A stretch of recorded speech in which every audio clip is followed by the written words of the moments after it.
అమ్మ ఎంత అదృష్టం అమ్మా, నా అదృష్టం.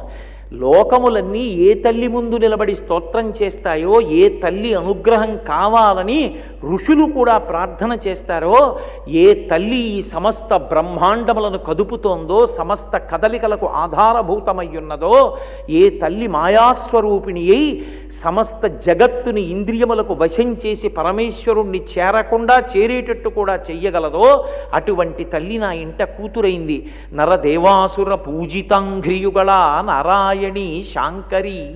నారాయణి శాంకరి, శంకరుని ఇల్లాలా.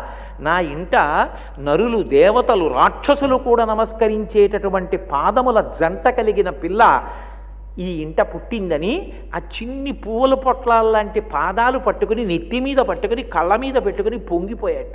ఆమె ఎందుకు కామాక్షి కామదాయిని అవుతుంది అంటే, ఆమె యందు సరస్వతీ శక్తి, లక్ష్మీ శక్తి